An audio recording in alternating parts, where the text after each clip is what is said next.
Welcome back to the channel. My name is Brad, and today it's a little bit of sweet tea. We're just going to sit around, talk a little bit, and make some slides for you. So a little bit of education and my thoughts of everything out in the world of finance, and are you keeping up with the times? Because I'm going to address a couple comments I saw out on Seeking Alpha, but we'll get there. And just want to say, none of this is financial advice or any other advice. It is just Brad out there on the internet. And here's the first one I'm going to address. We're just going to jump right into it. I saw this post and I almost fell over. They're skeptics of NEOS. They think closed-end funds paying 6 to 8% is the only way of doing things.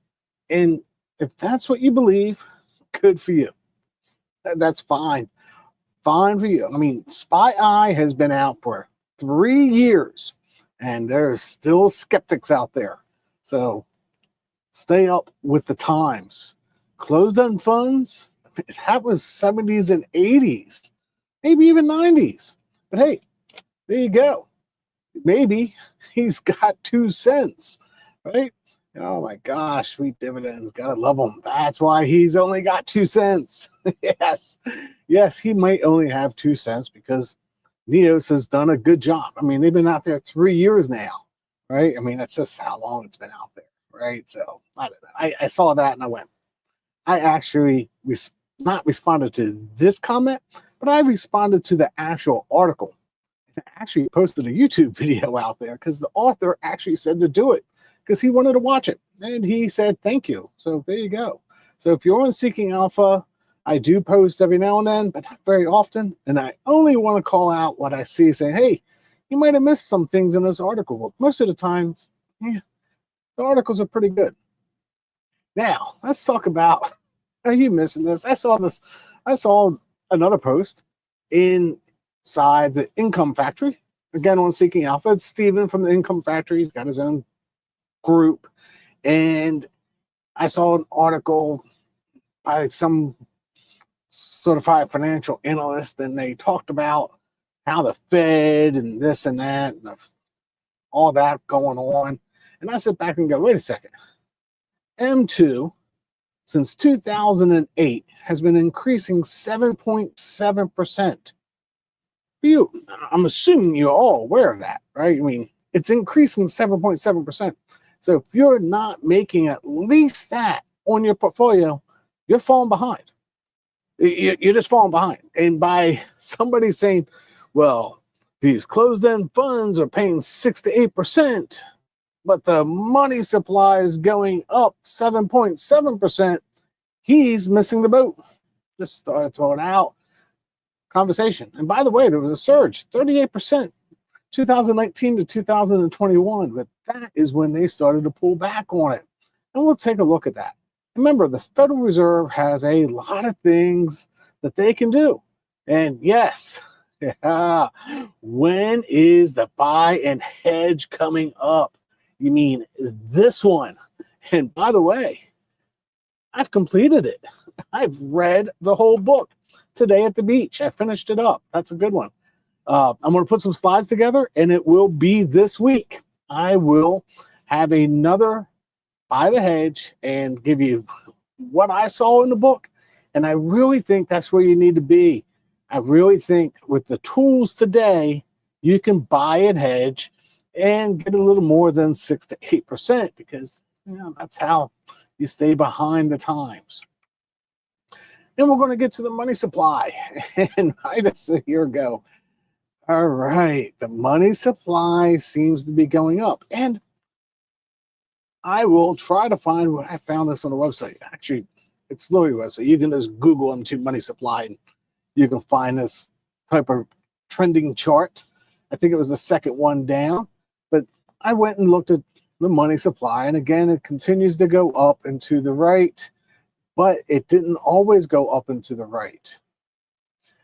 You can see over the months, the percentage of change has been a little bit, how much is it changing? And if you go back and correlate that back to some of the commodities like Bitcoin, and it's Bitcoin's a commodity, you will see that maybe these changes have something to do with the pricing. But if we go back farther, and we're going to go back a little bit farther, and we can see that the money supply hasn't always been up and to the right. Right? It has gone down over some of the period of times, and that is when they are pulling back on the reins. But they are eventually going to have to open up. All right, I'll just go ahead and put myself up on the stage. Okay, so I haven't told everybody what I used to do for a living, but I talked to a couple of my colleagues this week about where they are in the market. And what I can tell you, they told me things are slowing down. And they are in what I would consider to be new construction and manufacturing, like all manufacturing. Like what I did, I was in pretty much every single manufacturing facility in the United States, more or less, right? Somebody had to use either our equipment or our competitors' equipment. And they are saying things are contracting right now for them, but they expect things to pick up first of the year. That is an interesting comment. And that's because companies aren't spending money and they're holding back CapEx. And that's another interesting comment from some of my previous colleagues. Let me in on that little detail. That CapEx spending is down a little bit. And somebody's going to go, let's say, data centers, and that is exactly right. Data centers is where all the money is going. So that is a whole feeling. Now, are they into data centers?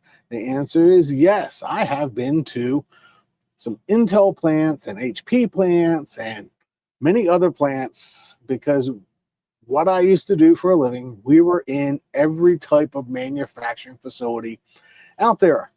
We were just in there. We had to be in there. And I was a regional director, so I had everything out on the West Coast. So I knew what was going on, especially with the CapEx expenditures and how much money was coming in. And I played with one of the big boys, an S&P 500. Matter of fact, they're up into the 200 range. But anyway, that's here and there. We will just go ahead and go on. We'll just say that they're telling me everything is contracting and they expect everything to be moving forward first of the year. But we can actually see that contraction happen in that money supply. And then we see things are moving upwards and to the right more recently. But I'm just going to sit back and say, it's not what we saw back in 2021, even 2022. You can see how that started being contracting. And that is when we saw the market go down. That is actually when you probably should have been hedging. And that is the whole question. You should have been hedging at that time. All right. The question is AI. I don't think AI is taking the hit like manufacturing facilities. They're just not, right? We were in the Amazons and the Microsofts and stuff like that. But it's a different manufacturing because it's more computer based. And ChatGPT 5 is out and Grok 4. So that is clearly moving forward for AI. But let's go ahead and look at I think that's the end of the slides. Yeah, that's the end of the slides. So that's where the money supply is going back up. Now, on the whole buy and hedge and staying up with technology, that is when you're talking about closed-end funds. I mean, there's another article about OXLC and how it's underpriced. If it's so underpriced and there's so much money to be made in OXLC, then don't think that the institutional investors wouldn't be buying it. Matter of fact, when I was reading this book, I do believe Jay pointed out that 76% of the market is institutional investors. So you're just a little guy in a big world. So you sit back and go, why is not everybody buying up OXLC and EIC and OO or OCCI. I mean, they all took a hit, all of them. Institutional investors are seeing something that we are not. And we got to stay up with the game. And that's why I'm sitting there going, are you using the tools? I mean, I see so many people saying, hey, the new Rex shares are the way to go. Hey, the new Round Hills, way to go. Hey, and but the whole analogy that I keep on trying to put out there, because I put this out about the Curve Gold Fund. Hey, I have a fishing rod in with Neos on the gold fund, and I have a fishing rod in the pond with Curve on their gold fund, because one uses monthlies, one uses weeklies, and who am I to say which strategy is going to win this week or this month? And maybe Neos wins 6 months out of the year, and maybe Curve wins 6 months out of the year. I'm not going to bet on that horse. I'm going to take the place and show bet, because guess what? If my horse wins, I still get paid. I think I've told people that I used to bet the ponies, and I still watch that every now and then. Just don't bet them like I used to. But hey, it's a whole lot easier to put a place bet in, because hey, I'm totally happy if my horse comes in second, because I get my money back and I get paid. So hey, let's keep on looking for the winners, but coming in second and betting that you're going to come in third so you get paid anyway is a good play. So both rods are in the water for gold. I'm looking for a silver fund just in case Curve is watching. Had a email conversation this weekend with Cy from Tap Alpha. The fund is coming along fine for TDAC. He was looking at distribution rates, because that was the question that came up in my new group. Somebody asked me in the group about distribution rate on TDAC. So what did I do? I went ahead and just wrote an email saying, Cy, what's going to be the distribution rate? I got an answer back actually within about an hour. Crazy. That is yet to be determined, but I can tell you it's probably going to be north of 16%. Probably. Don't have any inside information, but probably. Sector ETFs, high momentum. Right? There is big money. Right? There's a whole thing with the sectors. So somebody came out with a bunch of new funds, all in these sectors. And I did, and that's actually going to be a video later this week. But let's see if I can't bring this up. Right? Image file. And I'm going to bring this up. And they were talking about sectors, right? Add a stage. If I look, yeah, State Street. That's it. Yeah, State Street. All right. So I looked at the sectors and I go, all right, ladies and gentlemen, if we're going to look at sectors, there's only one sector I want to be in. Just throw it out there. That's what I mean. I look at the chart going, yeah, you want to play all the different sectors? Okay. I see one that stands out far and beyond everybody else. So if you want to get left behind, go ahead. That's right. XLK for the win. That is correct.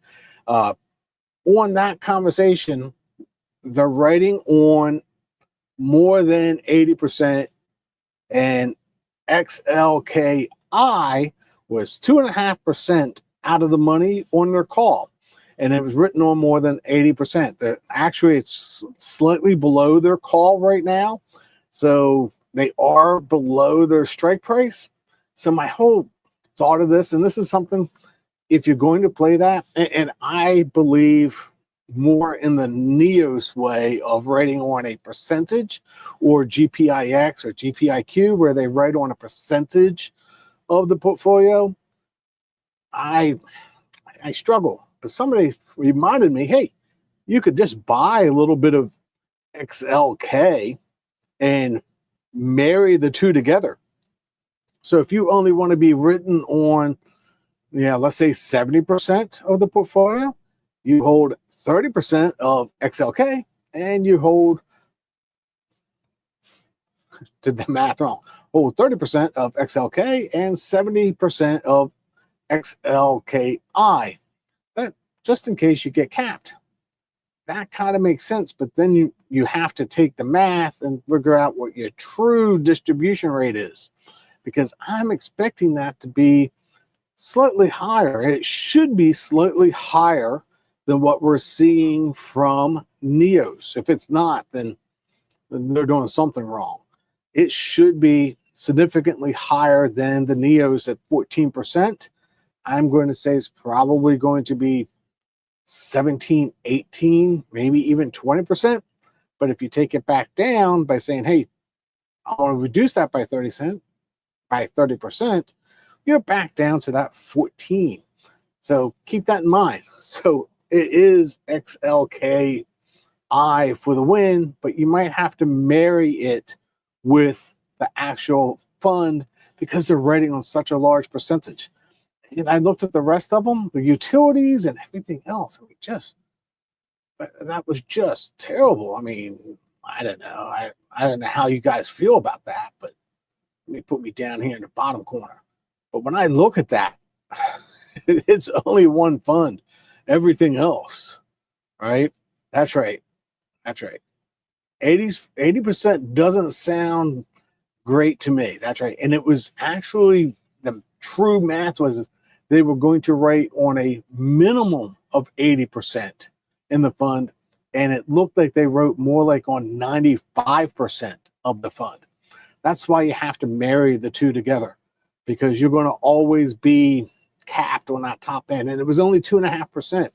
And I'm more than willing to point out, NEOS was 2.4% on their first strike and 3.8% on their second strike. So you can start doing the math. I mean, don't want to always get capped. And actually marrying the two together, that's probably one of the better ones, right? What about real estate? Yeah. Competition for IYRI. Going to watch it. That because if you've been following me, I did have two master limited partnerships married together that actually played fairly well. So I'm going to watch that one also on the REITs, because that might be something to look at, that maybe you own a REITs fund and own that one as a percentage and see how it plays out as a percentage. So there's actually still opportunities, because I brought up that, hey, I'm buying more REITs currently, and I'm looking to buy more REITs currently because I'm looking at interest rates falling.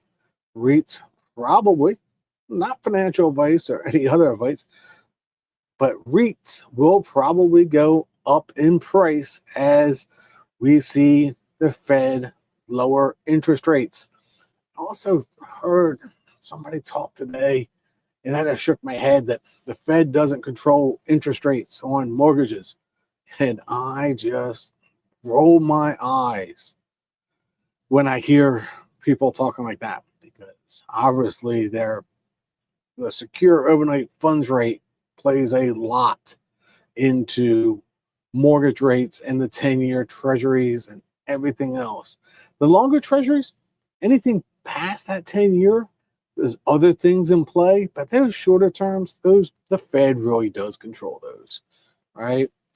So the question, so are we going to go into a market correction again?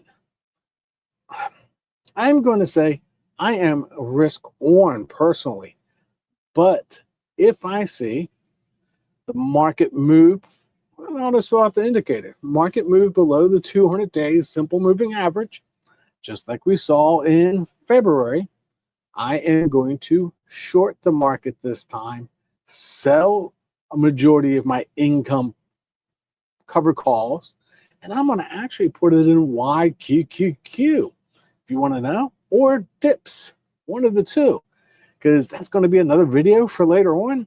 If you actually look at that and look at YQQQ, and you look at the 200-day simple moving average on the Qs, if you would have flipped, you would have not lost any money, and it would have paid you 17%.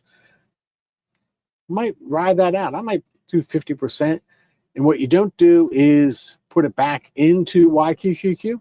What you do is you take your percentage that you're going to live on, personal opinion, and you put the rest of the money back into QQQI or whatever you're holding.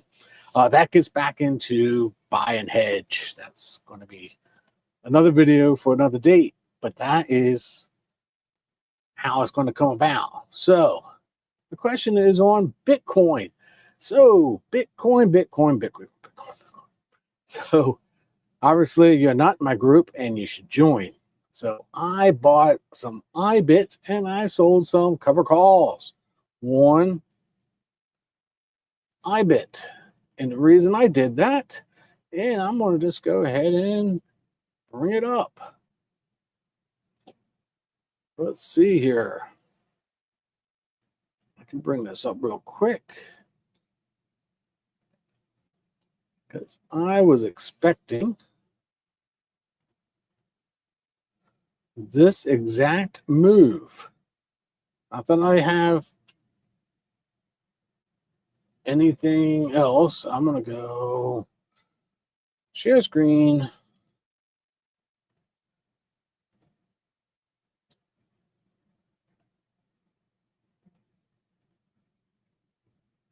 But I was expecting at the stage. Move, add. I was expecting this exact move. It's up at 18.5. I think Bitcoin is going to go up and to the right as long as M2 continues to go up and to the right.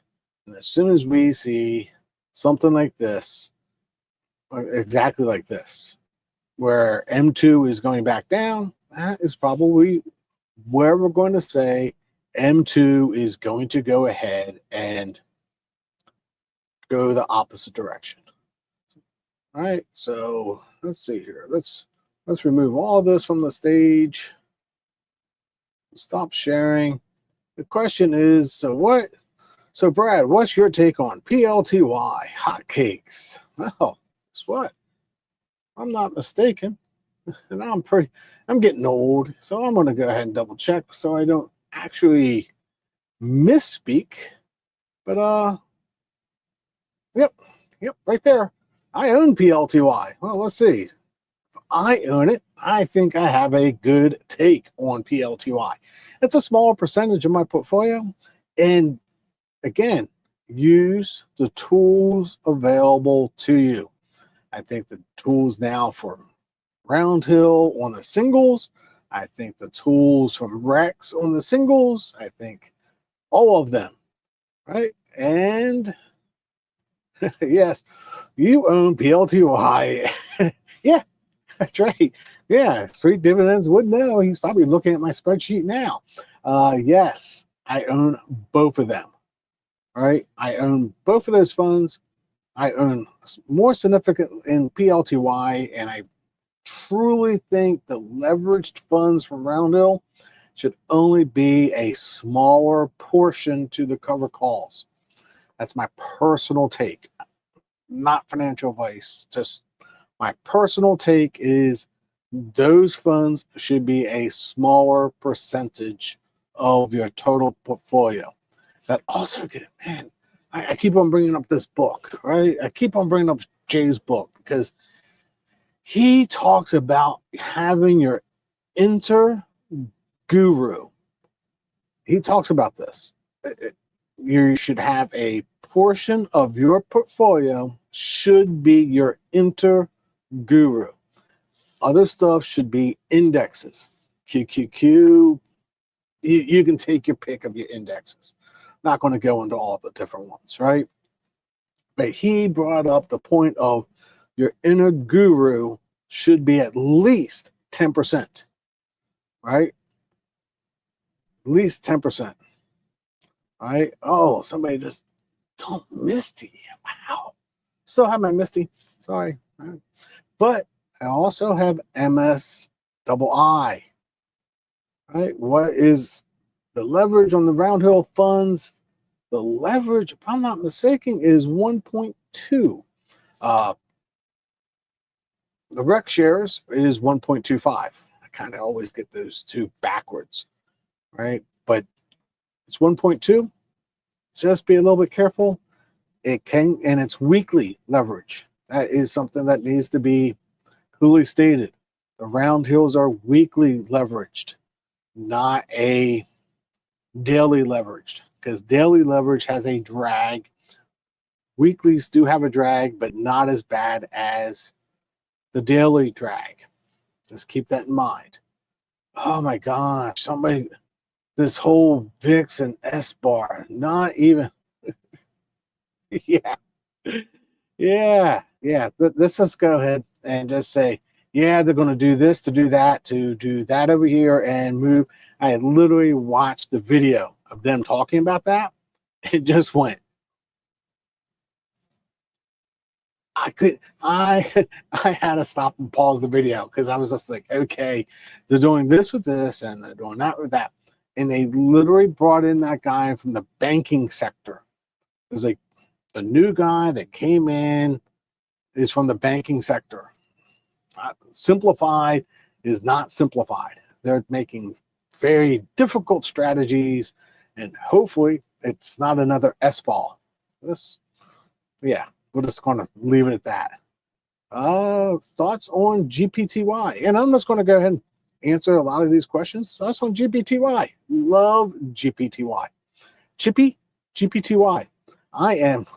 Oh, here comes the hate comments. I am not a Alti fan.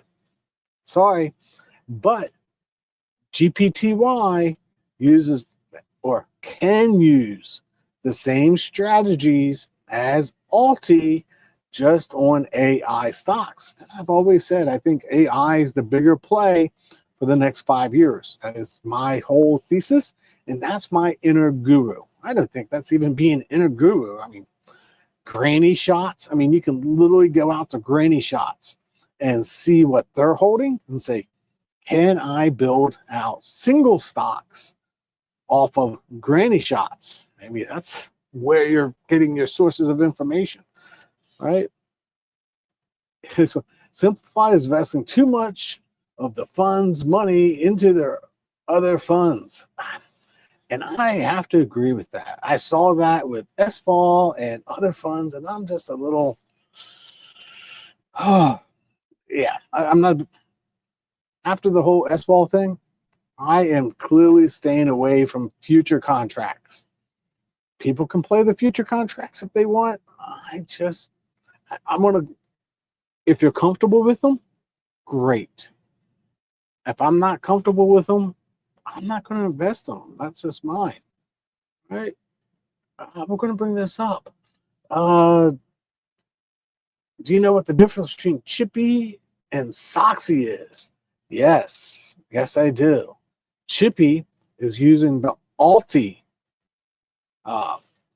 mechanisms. They have 6 different ways. They can do calls, call spreads. They can do puts. They can do protective puts. They can do collars. They can do a lot of things in Chippy. They cannot do that in Soxy. Soxy is a 12%er. They're trying to get 12% and pay you out 12% on Soxy, which is personally really low for those stocks. So take it as it is. Soxy is a low percentage player on semiconductors. So if you're going to do a sector and you like the semiconductors, and Soxy is actually a fairly safe play. They actually do pretty good, right? You should do a difference. Let's see here. You should do drag between 1.5 and different between 1.2 leverage. You know what? You seem to, okay. It is daily drag versus weekly drag. Not so much the percentages, because hey, look at TQQQQ. It's 3x leverage daily. I haven't done a video on that. Going, you might see Brad sometime in the near future buy TQQQ because the money supply keeps on going up at 7.7%. And if you're going to have your money grow, you got to be making at least 7.7%. You're not staying in front of the money supply. Just my thoughts. All right. GAIX, long-term holdings since they've done great. Yeah, so I still hold them. I still hold them every day. I think you have to understand the mechanisms. Very high return of capital. That's because if they go through that call spread, they're going to pay you that call spread, and that's all return of capital because they had to take that money and they're going to offset it. It's the same thing with NEOs. Somebody keeps on bringing up the 1256 contracts, and I keep on rolling my eyes going, yeah, but they're having to settle those calls going through, and that's going to make them sell shares. So really, it's a high return of capital because look at GPIX. GPIX and GPIQ are not indexes. These are not index ETFs, and they have a high return of capital. So I think it's 1256 contracts. More of a, and Jay talks about it in the book, but I think it's more of a, how do I say it, a marketing ploy that everybody's jumping into. So if you don't follow Health and Wealth, go out to his YouTube channel, especially if you're Canadian. So this is a Canadian friend that I got to meet in New York. So hope you're doing well. And I got to meet his wife. Very nice person. Oh, and by the way, my wife is a member of the group. So if you join, you actually might get to meet my wife one day, or at least have a conversation with her in the chat. Right? Yes, there's another Canadian. I knew he was Canadian there too, right? So I am glad that life is good over there, and life is good here. Went to the beach, fully enjoyed it, and I think that you need to stay up with what's going on. I think I'm going to close this out real quick. I think that closed-end funds are things of the past. You need to start looking at the new mechanisms of ETFs. I'm starting to see more of a need for those 20-year-olds to actually have some income funds. And that's something I sat here and struggled with. I really sat there and said, no. Young kids do not need to get into income funds. But I can start seeing the need. After talking to a bunch of younger people, talking to my daughter, I can see the need for them because of inflation, because how things have changed since I grew up. Yeah, let's face it, I got out of high school in the 80s. Things have changed from the 80s and having to call the stockbroker to make a purchase and physically get a stock certificate. I mean, I used to get those in the mail. That's how, I guess I'm dating myself there, right? Nowadays, you just go on Robinhood or one of the others, you click a button. You didn't have to worry about the snail mail actually coming with you, a certificate in the mail. So yes, I remember those days. So things are clearly changing, and you have to stay up with the greatest and latest changes. That's my personal opinion. I keep on looking at the new funds, and if I see anything good, hey, just say, we are going to have a good time. So if somebody says, so are their office hours just an open forum? Actually, it is office hours. So I will be there answering all your questions live, and you can ask me pretty much anything on those, and we'll just have a general conversation for the whole entire forum. And that is actually in that site. It's made on Circle. So I'm going to actually have office hours, and it's actually a discussion board where you can actually ask the questions just in case you can't make it. And I will go ahead and do that. What does Sweet Dividends say? Sweet Dividends, AI jobs. Oh yeah, mowing the lawns and everything else. Maybe they'll actually drive me to the beach, and I can just sit down on the beach, and I can be like George Jetson and Rosie. Remember Rosie from George Jetson? I mean, literally, this stuff is coming. Coswell Cogs, I do believe he worked at, right? So, anyway, what is a stock certificate? Yes, I am that old that I remember stock certificates. So keep that in mind. So anyway, I'm going to go ahead and close this out and see how things are going to go. We are just going to say, stay up with the latest funds. Things are changing. You saw me go from FEPI and AIPI to the new Rex funds because I think they're slightly better. You saw me move into more of a concentration of funds. I think that you should always have, like Jay mentioned, I'm going to have to give him kudos on that. You should always have your guru help you pick some stocks, especially if you're going to be out there investing. So until next time, God bless.